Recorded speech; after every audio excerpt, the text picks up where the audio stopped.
Hi, Mpata Mali, that's my name. So,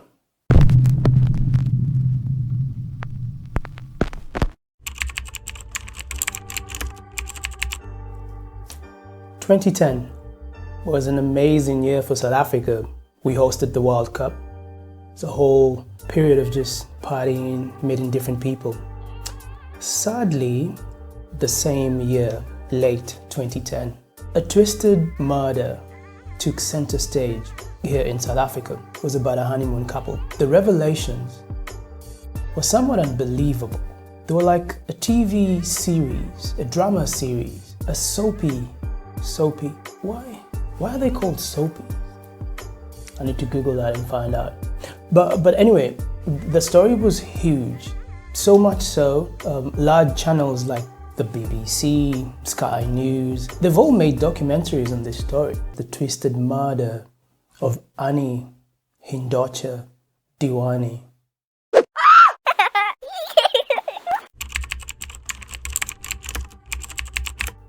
In 1982 though, the CD player was invented, hey? And also MTV came to life. But that was not all. In 1982, Anni Hindochha was born. The small, quiet town of Mariestad in southern Sweden is where Anni Dewani was born, Anni Hindochha, in 1982. The extended Hindochha family had settled here 10 years earlier, some of the thousands of Asian refugees expelled from Uganda. Mariestad lies to the east of Lake Vänern, the biggest in northern Europe. 2009, Barack Obama becomes president of the United States. What a historic moment that was. Well, the family being a tight-knit family, a community, they'd get along. Her cousin, by the name of Neha, they grew very close and they became best friends. Eventually, she was to get a job in England, UK, United Kingdom, in London. Annie would, make a trip back and forth. Annie was, met Shriyan Dewani through mutual friends, and they started dating. Shriyan Dewani studied here at Bristol Grammar School before going off to the University of Manchester and later securing a high-paid financial job in London. But in 2005, he and his brother Prayan joined their father Prakash to set up a care home business. During her time with PSP, Margaret Stewart worked closely with Shriyan Dewani. We didn't always see eye to eye, but I had so much respect for Shriyan. Shriyan was like, I've got to marry this lady. And he proposed, but he did it in style. Private jet all the way to Paris and, had dinner at the Ritz in Paris. And that's where he proposed, 2010. So it's between May, June. The engagement ring was a £25,000 worth of a ring. Bowler, big guy.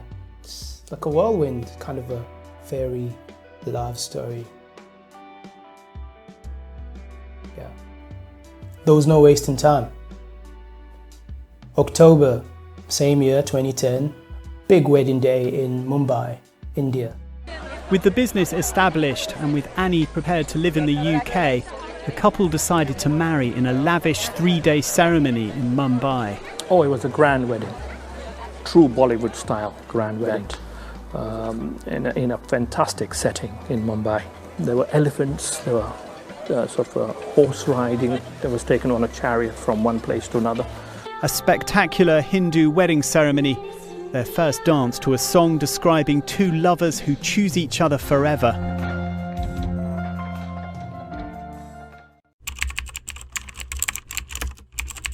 One of my dream game reserves that I wish I could visit in the near future. Maybe I will, and maybe I'll take you guys with me. It's called Chitwa Game Lodge. It's just off Kruger Park. It's quite a nice place, very, very beautiful. I've heard so much about it. But yeah, that's where they started their safari from. The couple's honeymoon was to be here in South Africa, chosen because of the letters S and A, Shriyan and Annie. For the first 4 days, the bridegroom had booked a safari for his new wife near the Kruger National Park. After the safari, it's time to head down to Cape Town, and they arrive at Cape Town International Airport.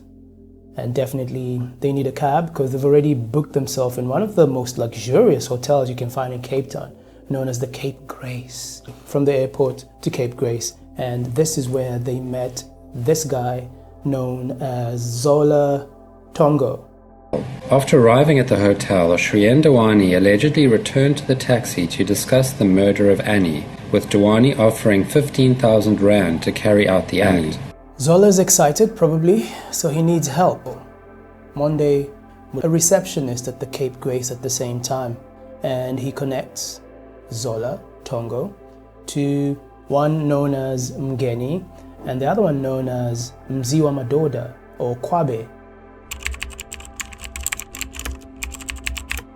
Unsuspectingly, Annie Dewani at that time is pretty happy, and they go out for dinner, all happy and in love, or at least one of them was.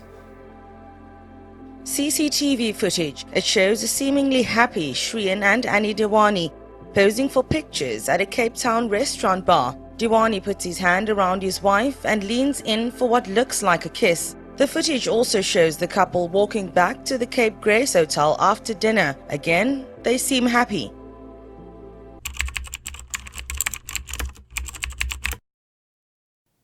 November 13th, the worst day, the main day.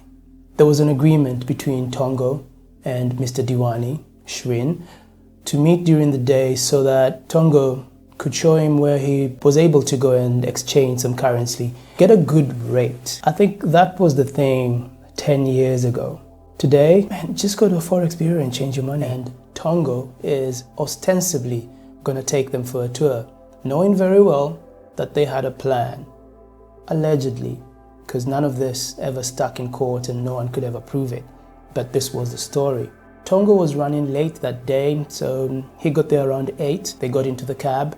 So they drove off to Guguletu, to a specific place where the two hitmen were supposed to meet them.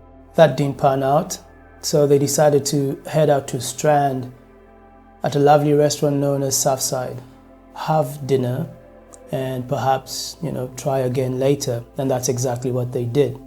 Telling them, hey, let's pass through, you don't have time, let's check out the township. This is around 11.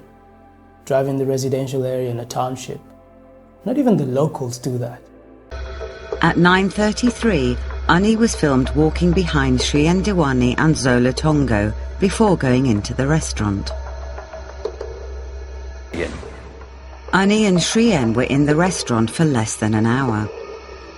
At 10:23, Annie was filmed for the last time walking to Tongo's car. Still, same day, November 13, they get hijacked. Kwabe and Mgeni hijack the vehicle, get all the occupants in there, drive a little bit, get the driver out, drive a little bit further, get Dewani out, and they keep Annie in the vehicle. The rest is, as you'd imagine. 14th of November 2010, Annie's body was discovered at the back seat of Tongo's VW Volkswagen taxi that they were using to tour the township on that specific day, and she was dead. She had a bullet wound in her neck. She was robbed, of course, her jewelry, her phone, handbag, but she was not sexually assaulted at all. Before you know it, the news has hit the nation. Headlines, news, everywhere. Everyone is shocked with this story. What happened? Like what? It was terrible. Honeymoon. Oh, this is supposed to be like the happiest time.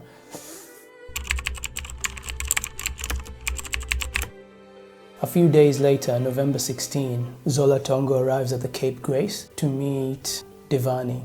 2 days after Annie's murder, Zola Tongo met Shrien Dewani at the Cape Grace Hotel, where he gave him an envelope with 1,000 rand in a white plastic bag.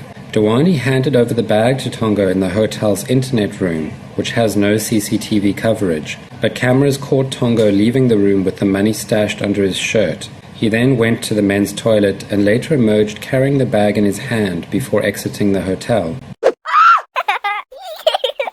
So So the news is big. Between November 16 and the 6th of December 2010, arrests were made, confessions were out, and the news had taken a desperate turn, or maybe a twist, that a few were yet to believe that was even actually possible. Mgeni and Kwabe Mziwa Madoda, they all appeared in court and they were charged with robbery resulting in aggravating circumstances and stuff like that. Mr. Monde, the receptionist that was able to connect Tongo with the killers, he got full immunity, in exchange for proper, nice, good information. Yeah, he was lucky over there.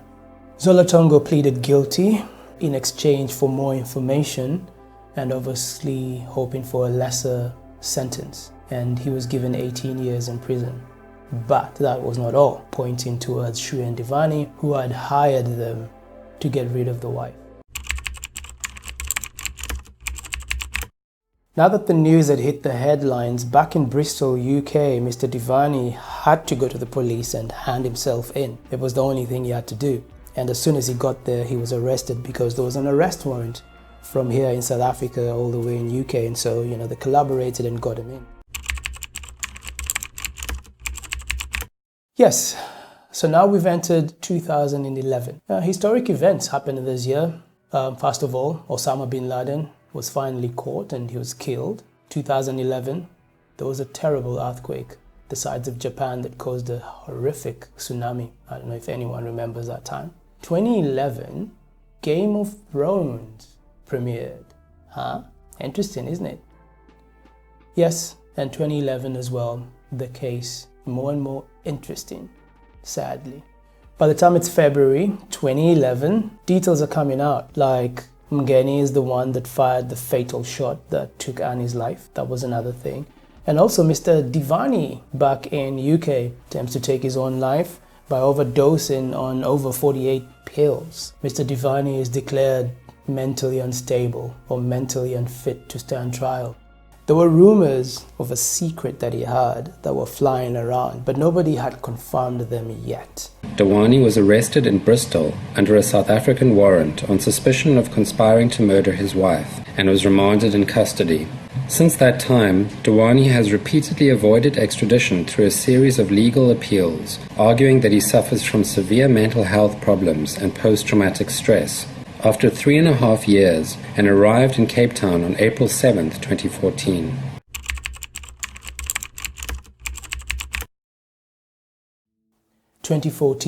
Flight MH370, Malaysian Airlines, vanishes in thin air, disappears. And yeah, what a mystery. 2014, Gangnam Style. Remember that song? It hit 2 billion views on YouTube. Wow, which reminds me. So his trial starts on the 6th of October. Mr. Dewani confirmed the rumors that people were hearing about, or the secret that he was so much holding. In a witness statement read by his defence lawyer, Mr. Dewani said, "My sexual interactions with males were mostly physical experiences or email chats with people I met online or in clubs, including prostitutes." In addition to that, so the German master, Leopold Lisa. No! Names. Well, the German master, a male prostitute, comes to Cape Town so he could testify. Leopold Lisa, a male prostitute who markets himself as the German master on his explicit website, telephoned police saying he and Dewani had sex on 3 occasions, once at this service department in Earl's Court. We have seen a receipt with the name Shrien Dewani on it and a copy of Lisa's mobile phone bill with records of texts Lisa sent to Dewani. A few years after the trial, the German master sadly was discovered hanging. Many people claim that the case took quite a big chunk of him emotionally. Simon Johnson, a former employee of gay dating site Gaydar, detailed how Dewani identified himself as gay and said he is also open to gay male couples and group activities. Dewani was active on the site while on honeymoon and on the days following Annie's murder. So, As the trial goes on the 8th of December 2014, the case against Mr. Dewani, Shrien Dewani, was dismissed by your Honorable Judge Travaso. They were citing lack of credible evidence or anything to link Dewani to the crime. It all fell apart and he walked free. People were not happy till today. They feel the South African justice system has failed. So as you know, as there's always a debate, there's always two sides to every story. It has always been going on for a long time, till today. It's a story that people discuss. Maybe he did it, maybe he didn't. Despite these images of a happy couple, text messages between Annie and her cousin Sneha reveal that she had been desperate to avoid her marriage. In one text, Annie wrote, "I don't want to marry him. I'm going to be unhappy for the rest of my life. One cannot even hug him. We have nothing in common." 3 weeks before the wedding, she actually threw the ring back at Shrien, and then she called me. I thought she was just stressed out. This is just wedding stress, you'll get over it. But in her last conversation, her mother detected there was something wrong. But she said, "I have a lot to tell you, and I'll tell you when I'm back in Bristol." On the 14th of May, Annie's family gathered to scatter her ashes on the lake, where, as a child, she used to go swimming.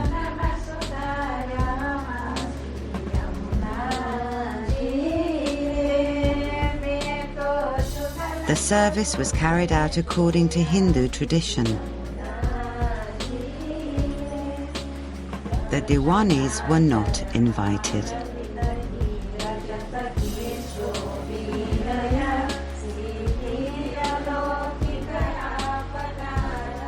It is really possible and really quite likely Mr. Shrien was part of this. But there was no evidence. Nothing could really link him. But there were questions. Mr. Dewani's family and friends insist it wasn't an arranged marriage. He found Annie through some friends.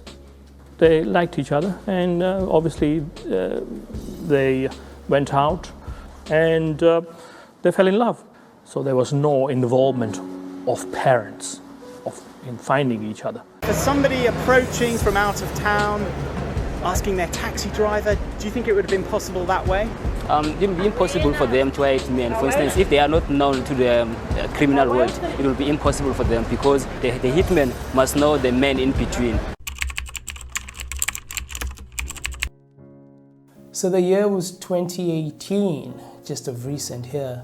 It was an interesting year. It was a year of both love and a year of hate. So on the love side, that's when Meghan Markle was able to get into the royal family by marrying Harry Windsor or something. And also the #MeToo movement. Ooh, it was harsh at that time. Yeah, 2018 was a tough one. Yeah, so 4 years down after the charges against Mr. Dewani were dismissed, he was able to find love again, and he met a Brazilian photographer. Shows on his social media that they're living together right now. So life is pretty good for him, yeah.